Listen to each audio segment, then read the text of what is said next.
Thank you very much. I want to explain the slight change on title, principally because one night I was speaking so fast, I combined two lectures. So I had to create another one. Now, the search for unity is really the search for history and the search for definition. And if I might just have a few preliminary words, I'll get on the way. I want to note our personal laws in a voice like John Killens, and then a voice like James Baldwin. I want to notice because a people need spokesmen, and they need people who search out what is needed and what John Killens called long-distance runners, people who can go all the way and go that extra mile. Both John Killens and James Baldwin were unique as writers. John Killens always chose subjects for his novels neglected by others, and mostly Baldwin.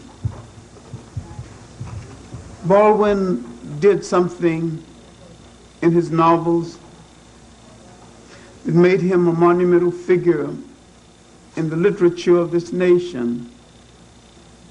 He restored the personal essay as a literary form. The personal essay had gone out of style in literature. No one was writing the personal essay well enough for it to hold up as literature. In writing about his personal problems, he wrote about universal problems, and yet the vantage point from which he wrote was James Baldwin growing up in the Harlem community, trying to resolve the difficulty of being black in a nation that promises so much to his people and delivers so little. He died at home, away from home.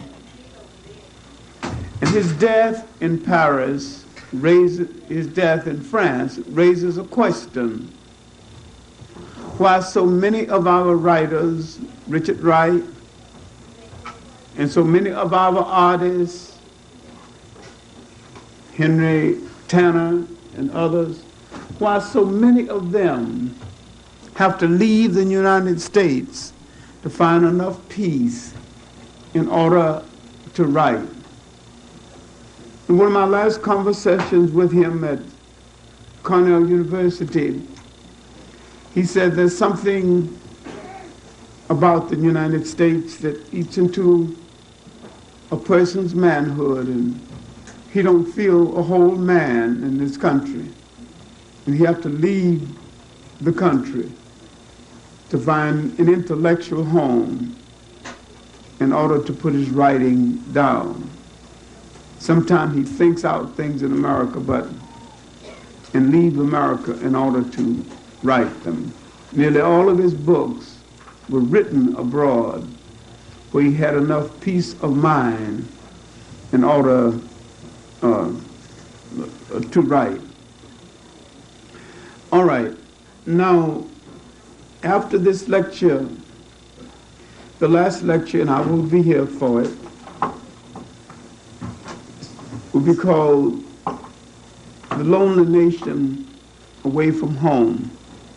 It will be solely about Black America.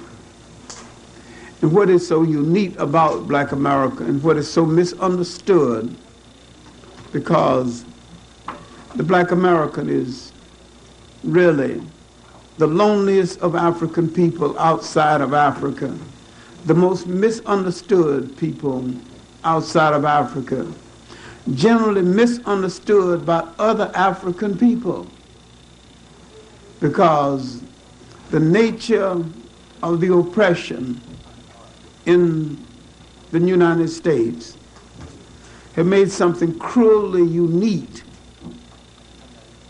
about the plight of the black American that other African people have not only not understood, but hadn't even sympathized with. And so many times other African people join with whites in condemning or passing judgment where judgment is not in order, where understanding is in order.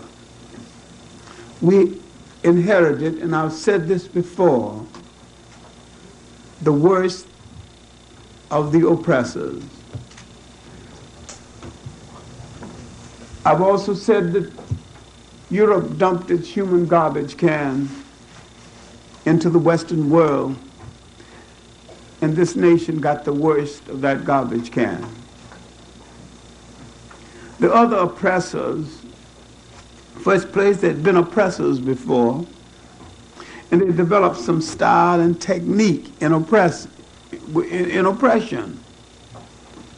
This nation still has no style and technique. It's very crude and no manners. And the black American had to face something that others have not had to face. Years ago, when I first went to Haiti, and I felt a liberation, I said, at last I'm in a country where black people rule. I can sit any place I want to on the bus. The fact that it was some of the most uncomfortable buses I've ever sat in my life didn't matter at all. The important thing, I could sit any place I please on an uncomfortable bus, and it wasn't uncomfortable to me because I could sit any place I please. I could look at a policeman, he was black. The fact that they were some of the most corrupt, head-beating policemen in the world, I didn't know, and I didn't take into consideration they were just as brutal as any other police in the world. But the fact that they were black intrigued me. When I came out of the South, every white person was a policeman. Any white person can beat your head. Now, this is not generally true in the Caribbean islands, not generally true in Africa. I'm not saying that there's no oppression there. There is oppression there. It's of a different nature, but it's still oppression. Slavery in the Western world, African slavery, started in the Caribbean. In fact, the slaves were taken to the Caribbean to be broken before they were sent to the United States for well over 100 years, before America began to develop the kind of shipping that would go directly to Africa and pick up slaves other than to buy them from that market.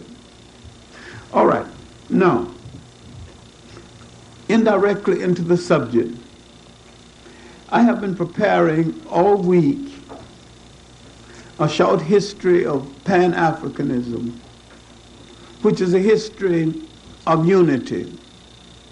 And I have been examining a lot of interesting phenomena that I have been looking at through the years and talking to the creators of it through the years. Fortunately, of the three great Pan-Africanists who came from Trinidad, I knew two of them personally, and one's still alive. And I talked to him, I argued with him no later than last year, C.L.R. James. I knew Padmore in Ghana when he was advisor to Nkrumah. In examining the trends of Pan-Africanism that actually started in the Caribbean, and yet, though it started in the Caribbean, Pan-Africanism had unified one island in the Caribbean.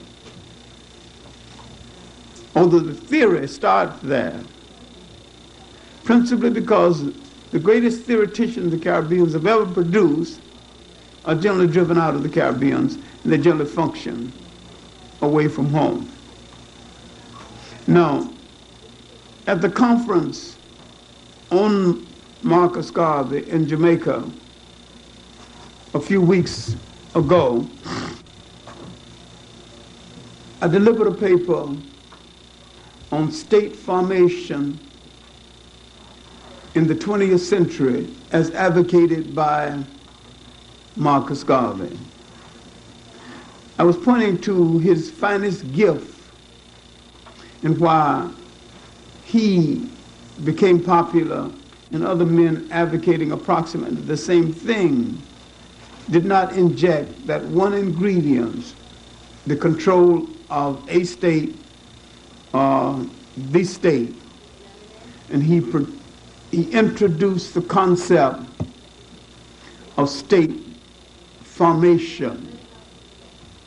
And introducing the concept of state formation, he also dealt with how we lost the nation state.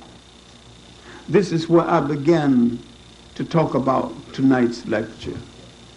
The nation state and how we lost it.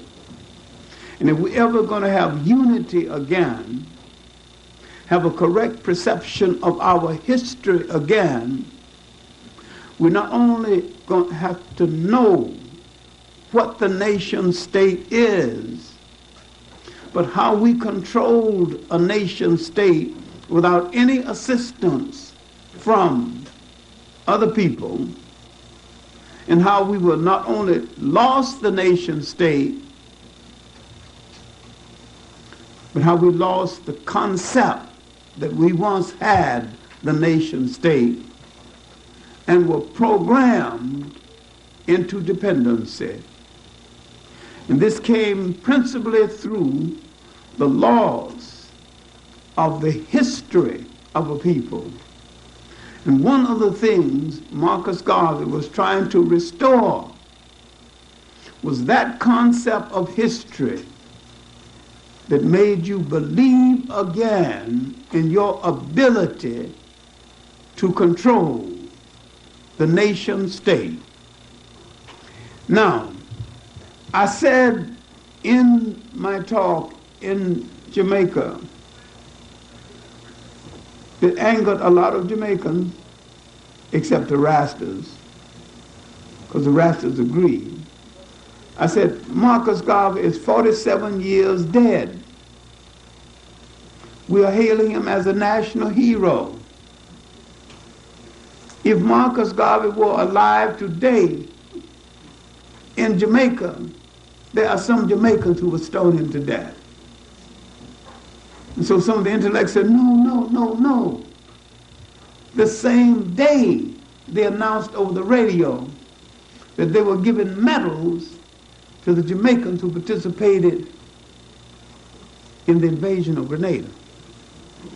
Nothing could be more anti-Marcus Garvey than for one black nation to crush the freedom of another black nation.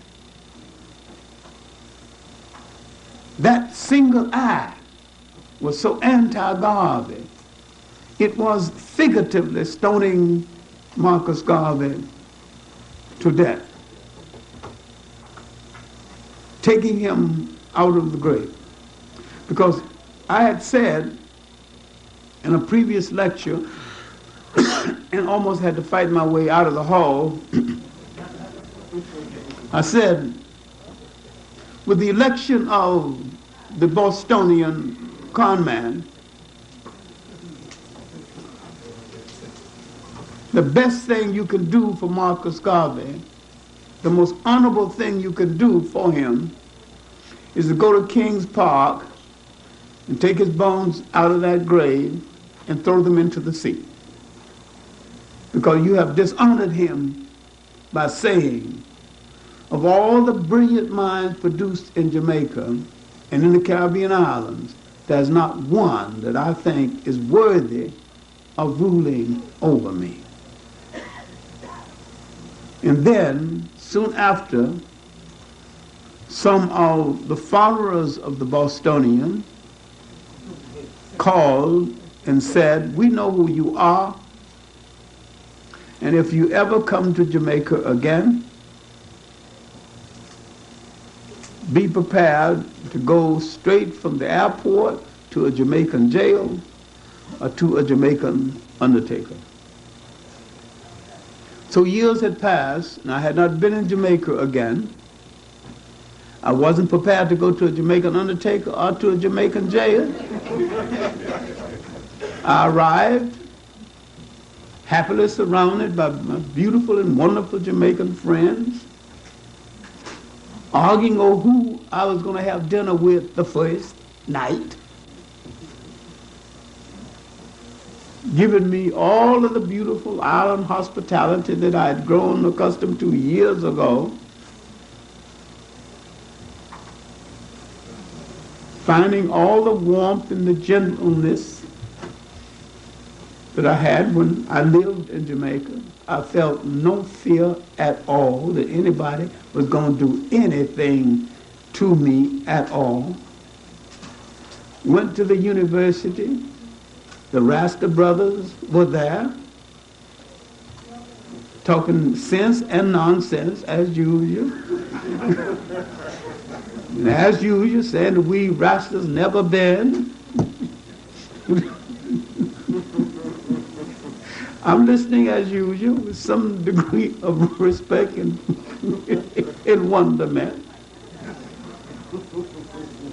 But I wonder how did such a country of wonderful and beautiful people got so mixed up politically when it could be the political jewel of the Caribbean Sea. And I think principally because it lost its concept of history. There is a story told about Suma, and an old man years later comes upon the idea, see, there's nothing left of the great Sumerians. Then he asked another, what happened to them? And the other old man answers, they lost their history and they died.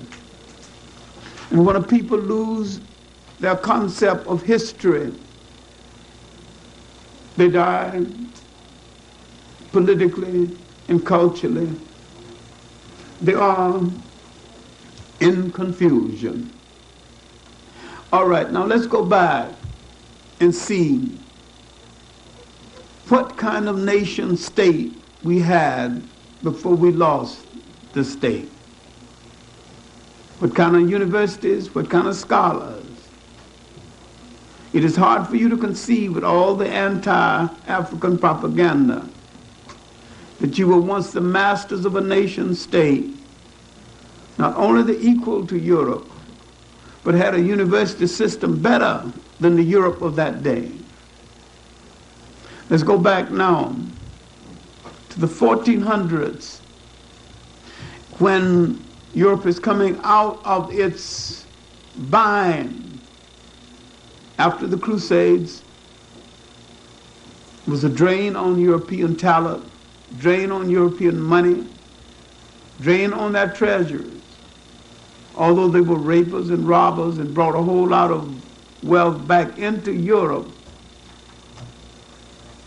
but the cost of the Crusades was so high, the net loss was far in excess of what they had gained.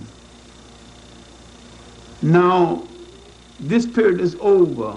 Famines, plagues have taken 1/3 of the population of Europe. Europeans had not discovered or developed the regular use of soap and water. You think he is antiseptically clean, always been that way. You should study a book called Dirt, which deals with the history of sanitation, or the lack of it, in Europe. All right, now, when Europe learns how to build ships again, when they go out into the world again to replenish their food supply, their energy supply, they have to take it from other people. The other people, being unsuspecting, are surprised and are defeated. Now they have to create a rationale, a reason for having done so, because you cannot successfully oppress a historical people. So you've got to take most of the world out of history. So you have to forget what they did for you. You have to try to forget or rationalize what you did to them. And so the great states in inner West Africa, called the Western Sudan, are going. They have to forget Timbuktu. They have to forget the great educational centers, especially Sankore, one of the great universities of the world of that day. Two universities, Sankore, Salamanca in Spain. They have to literally make slaves out of the Africans who had maintained these great universities. Now, what the African people are losing is their concept of history and a place in history. Now, being brought to the New World, being given a Bible that they did not write, not seeing any image of themselves inside of it, they began to have the illusion that they played no role in the involvement of history. Now, it is not until the 1700s that we began to suspect that we have played a role. When we began to suspect we played a role, there is a kind of unity between the Caribbean free man and the African American free man that should exist today, that unfortunately does not exist, because at that period in history, the Caribbean free man didn't call himself a West Indian or Caribbean. The black American didn't call himself an American. Both of them had a unity because both of them called themselves Africans. And both of them saw there was only one interest, and that was the interest of African people. All right, now, because the climate in the West Indies had changed. It had not changed to the point of eliminating slavery, but the craftsmen had gained their freedom and had gained a voice and some mobility. So there began to be a traveling Caribbean person. Many of them came to the United States looking for better opportunities. So now, in the 1700s, a man came from Barbados, Prince Hall. He heard all of the talk about liberty and justice, and he assumed that they were talking about us. He assumed wrongly, of course. And he was told, if you own property, you could get justice. So he bought some property. Didn't get any justice. So if you're a preacher, you get justice. Became a preacher. Nothing changed. Then he told you got to have an organization. So he got himself an organization, applied to the British to get a Masonic order charter, couldn't get it, finally got it from an Irish regiment who was angry with the British. He started the Masonic order, first black Masonic order. Did he call it that? No, he called it the African Lodge. Now this was a responsible organization, not a bunch of liquor-lapping hounds that you see today. No social climbers, no ladies showing off new dresses. These were responsible people. These were free blacks working toward the freedom of the slaves, meeting for serious reasons. Now, they began to underwrite the first writings about our history. In other words, the first writings about our history had to be subsidized. Prince Hall and his group were wise enough to realize that the writer had no money of any consequence, but he could write well, and he knew what he was writing about, but he would give him a little money to sit down and let him finish his book. So many of the escaped slaves sit down in the lodge and finish their narrative about their life in slavery. Then they began to have newspapers much later. Peter Ogden from Antigua had found the Odd Fellows. Now, why am I emphasizing the Caribbean input into the early Afro-American freedom struggle? Because they had a little more freedom at this juncture, freedom of movement, than the black American. And they did not use it as proud, arrogant prowess that came over beating breasts. I got more freedom than you. My slave master is better than you. They didn't use it in that nonsense. They said, well, let me go over and see if I can give you a hand. And that's what they did. These were able men. So this continued until the slave narrative became a part of the record of the mistreatment of slaves and a part of early American literature. And the rough-hewed slave narratives existed until a better written slave narrative would emerge under Douglass. All of this is a part of the writing of history. There was a slave who had been a slave in the Caribbean islands and been in England because his master traveled and took him because he was a good valet and he read what he read, and he was a very intelligent man, Equiano. Now, you're beginning to have a better written slave narrative, written by literate people, putting down the history of our treatment and the history of the background of the same people in Africa. Equiano's diary, worth reading today. Frederick Douglass's Life and Time, worth reading today.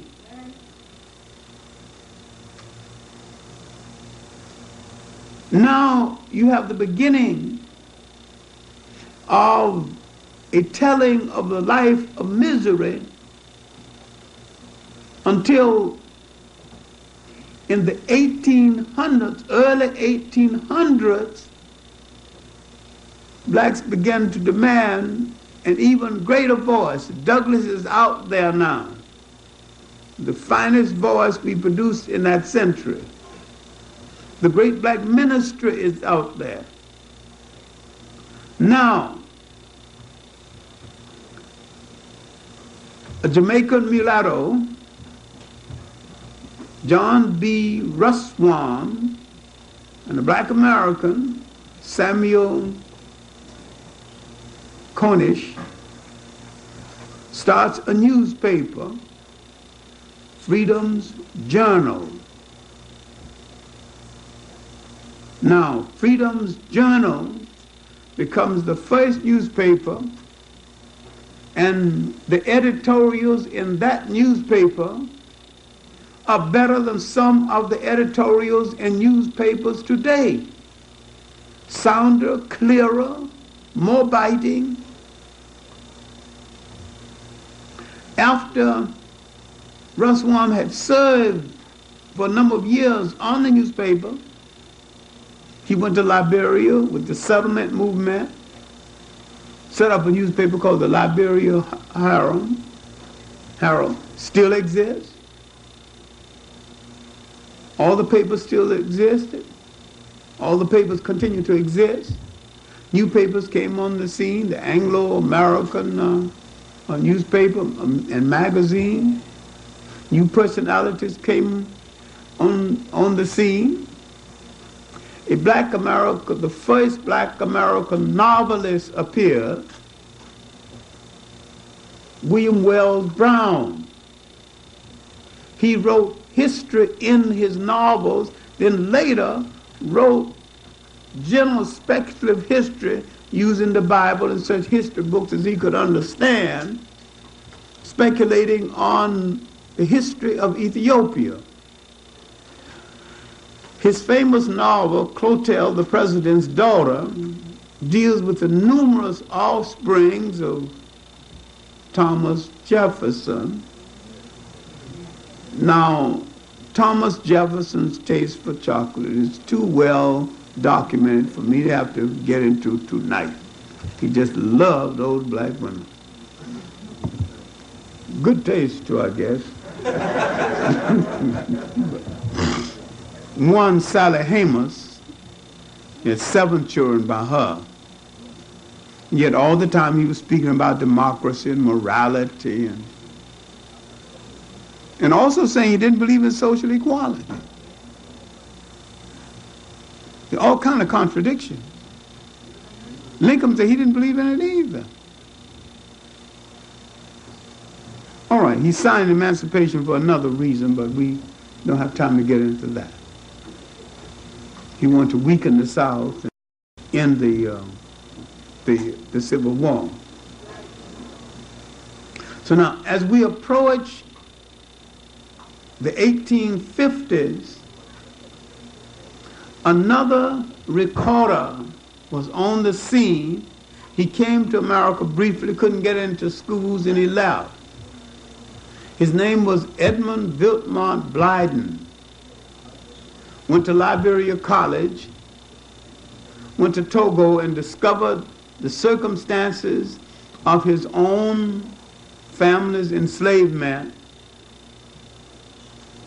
Would later write a book, in spite of its age, over 100 years old now, and it's still worth reading, Christianity, Islam, and the Negro Race. Wrote an early book on Palestine, one of the early blacks to deal with the Jewish situation. His travels in Egypt, still worth reading. But a little book that is almost as up to date today as it was when he wrote it, on African customs, pointing out the values in African society that we need to use. Edmund Wilmot Blyden. There are several books about him. These are books by him. Now, as we approach the 1850s, on the eve of the Civil War, we have a few people structuring our history. We have a few poets, Jupiter Hammond, and an unknown poet on Long Island who would write the first poem of satire. I've repeated it before. My old master promised me when he died he'd set me free. Lived so long his head got bald, got out of notion of dying at all.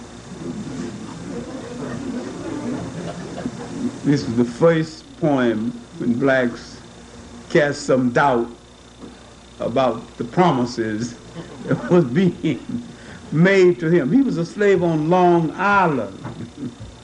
They did have slavery in Long Island, while in some parts of New England it was too cold to keep them the year round and they could work their way out. Certain other places they kept them the year round because they found something for them to do the year round. A brilliant black woman poet appeared in these closing years of the first half of the 19th century. Elaine Wilkins Harper, an anti-slavery speaker, an anti-slavery poet. She wrote poetry depicting the horrors of slavery. In one of her main poems she would read on the platform is, "Bury me not in a land of slaves." She wrote a novel dealing with the consciousness of whites in relationship to being a Christian and a slaveholder at the same time. She is forgotten now, and her life begs for a good writer to put it all together and do a good biography of her. Elaine Wilkins Harper, one of the forgotten greats. I have not dealt with Phyllis Whitley. I've not dealt with Phyllis Whitley because I have a little prejudice here and I don't want to get into it tonight. I think she was too mild with her poem to George Washington and to Lord Willingham. Just turned me off to the point where but what turned me off was the poem when she said that she thanks God for taking her from her pagan land and teaching her Christian heart to understand. Teaching her pagan heart to understand. She don't know she came out of an area that had just as much Christianity or more than she came into. Well, that's enough about poor Phyllis Whitley at the time. Now, on the eve of the Civil War, we had growing newspapers, we had men recording, we had the colonization society well recorded, we had well recorded travels, we had a brilliant black novelist and protagonist, Martin Delaney. We had a Jamaican, Robert Campbell, who joined him to go out to Nigeria to search for a place. They both wrote books about their respective travels. And if you want the books in the University of Michigan paperbacks, Ann Arbor paperbacks, there's a book called Search for a Place. Martin Delaney's report, Martin was a Harvard man, so it's a Harvard man's report. I mean, all the I's are dotted, all the T's are crossed. Robert Campbell, a man with limited education, wrote one of the most moving reports ever. Pilgrimage to my motherland. Spiritual feeling, visiting Africa again, being an ex-slave, now a free man, free with limitations, of course, visiting the continent of his birth. Robert Campbell was Jamaican. I'm talking about a period of intellectual collaboration when Caribbean people didn't think of themselves as West Indians or Caribbean people, when black Americans didn't think of themselves as Americans, thought of themselves as African people. I'm talking about a period before someone invented a word called Negro. in color. Even someone used the word color, it wasn't widely used. But 1829, another great document, a secondhand store owner, pawn shop owner, David Walker, began to write his famous appeal. And because people pawned their clothes and left them there during the summer, he would put some of the appeals in the coat pocket. And sometimes the sailors way out to sea before he noticed them. This is how the appeal got to England and got published in England. This was David Walker's appeal to the colored people of the world. He was the forerunner of a Malcolm X. He was God's angry man. Now, David Walker recorded the anger and the passion against slavery of the African person of that day. And he might have been the best recorder of that period before the period was over. But the one record that we need to examine, uniquely and creatively phony though it is. Now let me explain what I'm saying. Nat Turner's confession is no confession. Nat Turner was so brilliant. Nat Turner confessed only to those things nobody could do anything about. He named only the people in his group who were already dead or escaped. He did not admit he had a wife, and his wife was a secret keeper of the conspiracy. I mean, that was unique. And the white man who took down the confession and who hated his guts kept pestering him. Don't you know you have killed people? People have died. Don't you know you are going to die? And he was waiting to be hung. That Turner said, yes, I know that.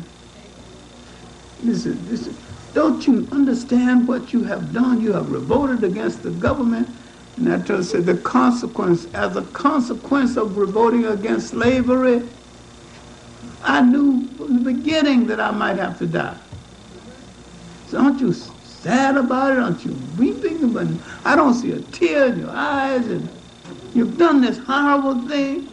He wanted him to crawl, and he said, I'm so sorry, I had to kill him. You feel your wife. He ain't crawling, he ain't crying. So this man is still pursuing him. They take him to the gallows, put the rope around his neck, and this man, you know,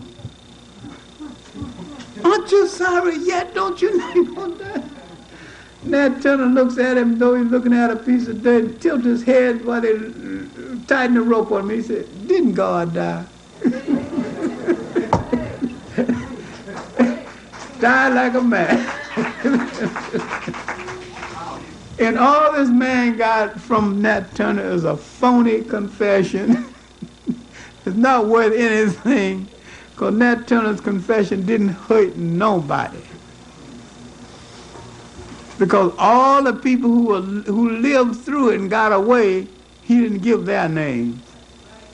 It was really not until 10 years later that Thomas Wentworth Higginson discovered his wife, who was the secret keeper for the insurrection, and began to make a record of it. Now, the importance of this for today is that in an age of media, for a revolution, where TV is literally killing the minds of a whole lot of our children, including mine, We don't tell them those beautiful stories because those stories not on television, not going to be there either until we own a television station and put it there. And if you know what some of these stations, networks sell for, do you know we can dig up that kind of money? Do you know we spent last year $500,000 on potato chips? You know, any housewife with a stove can make potato chips? An idiot can make potato chips? You don't have to be wise.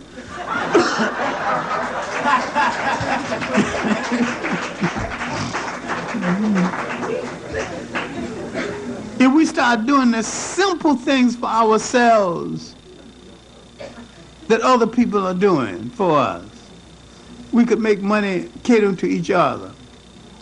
There's no law against sending 10 trucks down to Florida, picking up some oranges and bringing them back and selling them to ourselves wholesale. And nothing wrong with it. We got truck drivers. We got the money for the trucks. We're not doing it. All right, now, back to this history, because I'm only going halfway and I've got a lot to do. After the Civil War, after a period called Reconstruction, the beginning of the land-grant colleges, the beginning of higher education, we began to put down in our own way the history of our churches, the history of our societies, most of these things privately written, and some well written, some not so well written, some endorsed by a group of men or literary women who underwrote the expense of having it done. But we were coming back into history. Finally, after some rough starts and some pretty good basic layman's history, a non-profession, but a politician, would write a formal history of African people in the United States, and he would call it A History of the Negro Race in the United States. His name was George Washington Williams from Ohio. This is the first formal history. There have been other histories, informal, written by people who were not historians and had no history training. He had good history reading and a good discipline about himself. He would argue as to whether to use the word Negro. Then he would lose the argument with himself and go ahead and use it. And I'm sorry he lost the argument. But he himself proved there was no such thing. But he thought if he used something else, people would know what he was talking about. So he used it. Now we have a formal history appearing in the 1880s. Now, with the period underway, a lot of tracts, a lot of material written by late ministers. Bishop Turner is on the scene. Henry Highland Garnett, whose motto was resistance, resistance, has written a lot of his, not only his speeches, but has written his famous appeal, modeled after David Walker's appeal. Martin Delaney had written a novel, a protest called Blake. We're getting it together from a point of view of literature. But now, in the 1880s, a young man from Great Barrington, Massachusetts, who had been educated there and assumed he was going to Harvard because the young men who made high marks went to Harvard.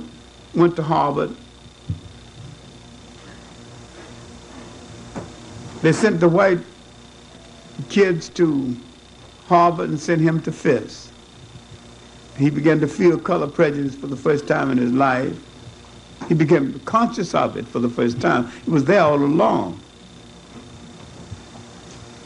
He finally finished Fisk and went to Harvard, did exceptionally well. And there he wrote the first formal scholarly treatment of the slave trade, still a masterwork worth reading. The Suppression of the Slave Trade to the United States by W.E.B. Du Bois, the first book in the Harvard series, books by the former students of Harvard. Now we're beginning to have our history recorded by competent people. He would continue, and his essays would be published. 1903, his famous book, Souls of Black Folks, followed by his book, Gift of Black Folks. Booker T. Washington has recorded his experience under the title Up from Slavery.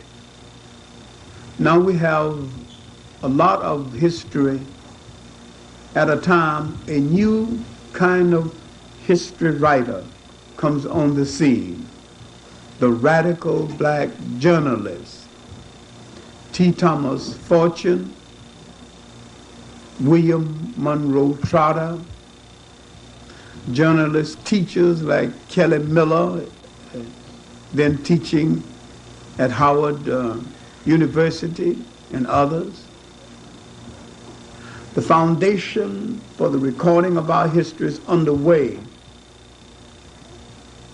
1915, the year Booker T. Washington dies, W.E.B. Du Bois would publish a little book called The Negro. This is the first international survey of African people throughout the world, not just in the United States, but throughout the world. He would later expand this into two other books, one, Black Folks Then and Now, and the next one, Africa and the World. Now you're beginning to have African history by Africans. You're beginning to have Afro-American history. You begin to have Caribbean history by Caribbean writers. Now, the migration from the Caribbeans, and a lot of people need to note this, would start early in the 20th century, except for individual migrations. There was no mass migration of consequence until early in the 20th century. This migration would change the cultural structure of the community. It would also change the intellectual structure of the community. From the Caribbeans would come Arthur Schomburg. Arthur Schomburg would contribute to a book called The New Negro, a famous essay, The Negro Digs Up His Past. More important, Long Range, a Jamaican who had formerly been a soldier, in the old West Indian Regiment, J.A. Rogers, lived in America so long and visited Jamaica so seldom, most Jamaicans don't know he was a Jamaican. J.A. Rogers was a Jamaican. I heard from his last wife today. A lot of people don't even know he had a last wife, or a first one either. Be that as it may, I keep in touch with some people. J.A. Rogers began to write polemics disputing the concept of white supremacy. He began because he was light complected and from Jamaica, still the most color stratified of all the islands, color and culture stratified, still. Because he was light complected, he had the hypothesis that the lighter complected person had more brains because we were closer to whites. And so while doing research to prove his point, he disproved his point. And so he began to write about all of the great blacks in history. In his first book, Nature as Nature Leads, 1919, then another book, Debate, still worth reading, From Superman to Man. In his books, Lives of Eminent Africans, this is the forerunner to the book, World's Great Men of Color.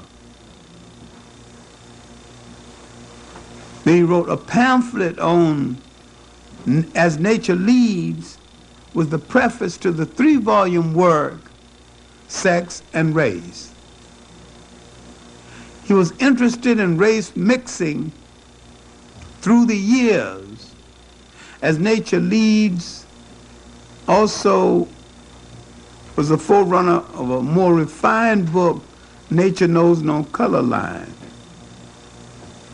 But Rogers was a prolific writer and a columnist, but more than any other of the Caribbean writers, Rogers spent 50 years of research looking at the role of the African personality in human history. And he laid the foundation for that inquiry into history to let us know that we too have played a major role in history. 1915, Carter Woodson established the National Association for the Advancement of the National Negro History Group. The Association for the Study of Negro Life and History. That was his words. The Negro History Bulletin and the Journal of Negro History. Now you had a formal organization devoted to searching out in a scholarly way, to the extent that he could find scholars, the history of our people in good work. In the Caribbean, there's several Caribbean historical societies. There's one centered principally in Jamaica. Then there's one that embraces the whole of the Caribbean, including the Spanish-speaking and the Dutch-speaking and the French-speaking. And the West Indian Historical Society is centered principally in Jamaica. My main point is that all of us realized that we had played a role in history, and no one was going to write that history except ourselves. All right. Around 1960, 1962, African people, Africanists, people specializing in African history, began to challenge the white interpreters of Africa. They began to discover that most of the white experts on Africa were digging up information to give to the government on how to control Africa. Finally, the challenge came at Montreal, an organization that had been threatening to come into being for a long time. And it just so happens I was head of the dissident organization at the time. But at Montreal, the blacks challenged the whites and formed a new organization, the African Heritage Studies Association. I remember that a famous French Africanist, Raymond Monet, unfortunately dead now, or fortunately, Raymond Monet always began his lectures on Africa by saying, until the 16th century, the African did not know the wheel. Now what is all the chariots Africans produced?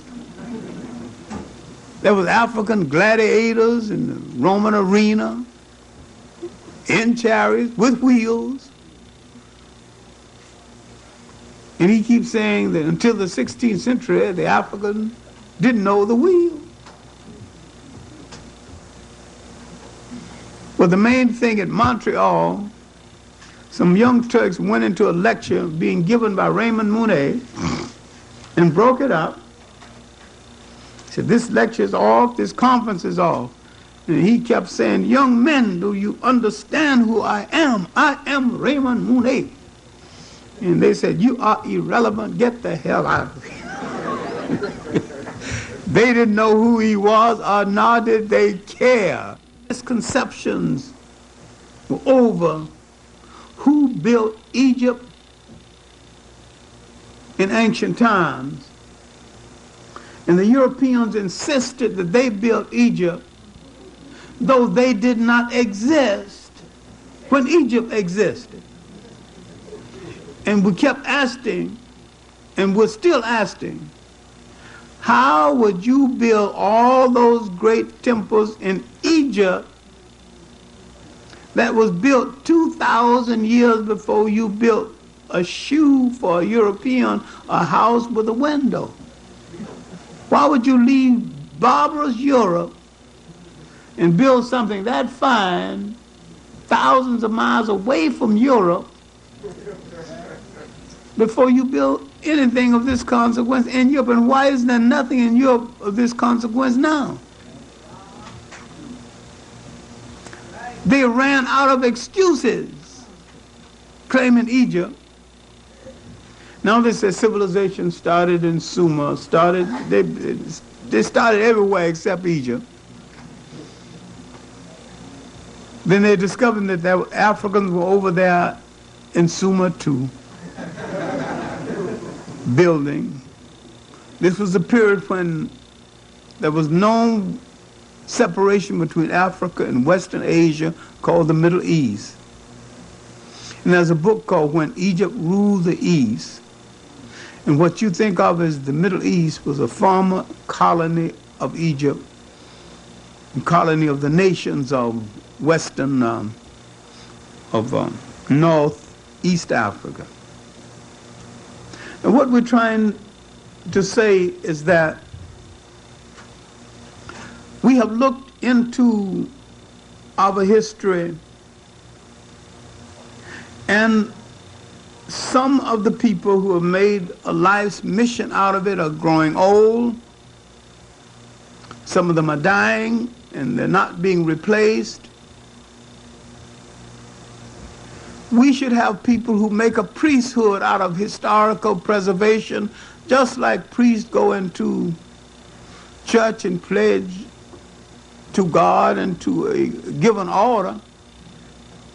People should go into history. Their whole life is the preservation of the history of a people. You don't have to distort it because our history is so good and glorious. You don't have to tell a single lie. You just tell the truth. It's good enough. I have always wanted to straighten out the black heroes and heroines so that I would have enough security and the people would have enough security to let me write about a few black reprobates. Principally because we have had some villains too. We've had some of the greatest people in the history of the world, but we've also had some villains. I would really like to write a decent book about Thibaut Tibb, the black slave trader, he never said he was a slave trader, he said he was a contract laborer. But his contract laborers never came back. So. Or Deborah Pasha, who was also in the same business. Or the Congo Arabs, mostly black, born from the cohabitation of the Arab and the African woman. There's some closed doors in our history, but there were some glorious doors. When I saw that stupid thing, Chaka, I'd like to write a children's book about Chaka's mother. If you write a book about Chaka's mother, you'll get a good picture of Chaka. You get a good book of African culture. On the mother in African history, the female in African history, you know a lot about African culture. Because you might be insecure in the presence of strong women in this country, but you were never insecure in the presence of strong women in Africa. In Africa, you never debated whether a woman is superior or inferior, because that's almost like saying your mother is inferior to you. And what fool would do that? Can you be pregnant? What are you talking about? She got you here. And you're going to debate about whether she's good enough to walk beside you? The African had too much logic to do anything as stupid as this. So what we need to do, in addition to recording our history, we need to study what has already been recorded. We need to really study the judicial system of African people. I mean, customary systems, their system. I remember, and I think I've told you this before, but it's worth retelling. When I was in Ghana, I witnessed a trial because I was staying at the home of the superintendent of prisons in Kumasi. And there was a trial, and it seemed like such a minor thing, and I kept wondering why it lasted 3 nights. 3 men had a job. One man faked an illness. And the other 2 men finished his work and collected the money and gave him his share, gave his proper share. But on the way, they saw him in a drinking bar, setting up the ladies and dancing up a breeze. So this made them angry. So they took it to their chief. And the chief was actually trying to satisfy the thing. There was nothing involved now. What was involved was, the total sum was $9. So was the man willing to give the money back? All right, you did wrong. So no, they wouldn't take it. So it went on, and finally it was called character witnesses after another. Then his wife came in, he's his last character witness, and she said that he was a good man, he took care of the children well, took care of her well, but sometimes he's too generous, and He likes to think he's a dreamer. He likes to think of himself as a rich man with enough money to set up people and, you know, buy drinks for everybody. And he hadn't learned how to control himself in that regard. And she would appeal to the men not only to forgive him, they said, well, we have forgiven him. Well, now what is at issue? The men have forgiven him. The trial still goes on. Then she appealed to them to work with him again. Because if they don't work with him again, he is in dishonor. They not only must forgive him, but they must agree to work with him again. So that the dishonor is off. Until they not only they trust him again, they'll work with him again, he'll be a friend again. So he's fully restored then. I went back to Kumasi and I asked Dr. Donkwa, Nkrumah's schoolmaster, who was now on the odds with Nkrumah, but that's another story. Dr. Donkwa, what was that trial about? He says, John, his arrogant way. This is affection for him. He's acting like a stupid American. And the child would know what the trial is about. My wife is preparing dinner. Go down in my library and read certain books. You'll find out what the trial was about. Go down in the library, I'm reading an hour. Finally found a little pamphlet by Dr. Donkwa. 26 pages. Obligation in a canned society. I come upstairs. I said, Dr. Donkwa, the trial is about what governs African society. Honor and obligation. Well, John, you seem to see the light. We'll have dinner now.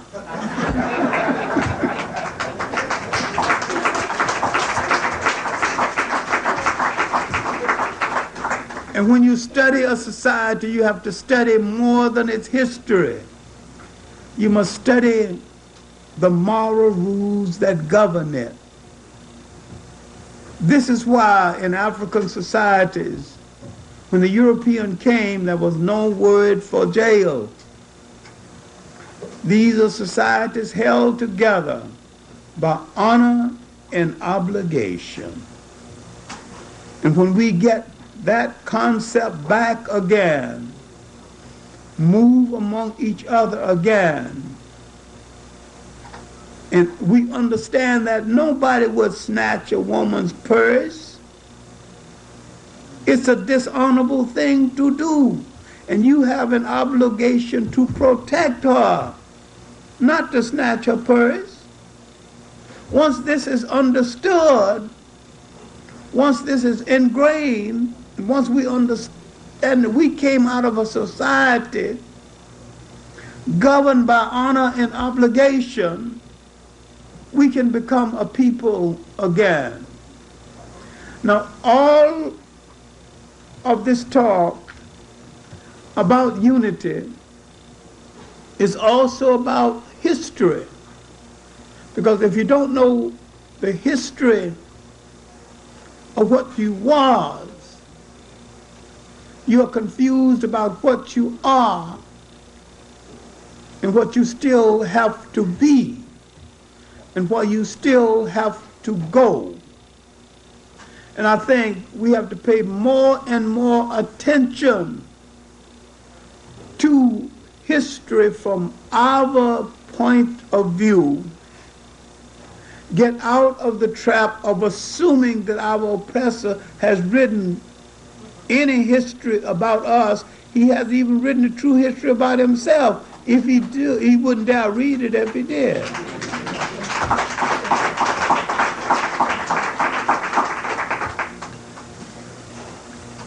The repeopling of a people, the giving back a people their spirit,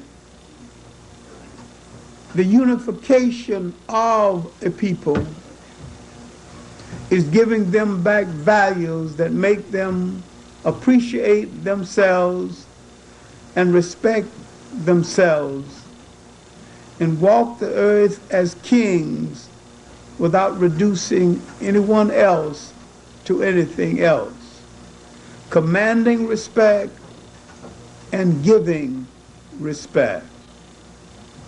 This is what we have to do, because this is tomorrow's work, and this is the essence of the remaking of a people. We are not Western people. We have to stop acting as though we are Western people. We know we live here, and we know we have to make certain adjustments. We know we live in a capitalist system and have to make certain adjustments. We came out of a sharing society. We have to rescue the spirit of the society we came out of. And we are responsible not only to give the world a new humanity, but we will start that giving with ourselves and with our children. And we will walk this earth shining like a new penny, because we are tomorrow's people. And if we can't be tomorrow's people, the world is not going to be worth living in. Thank you.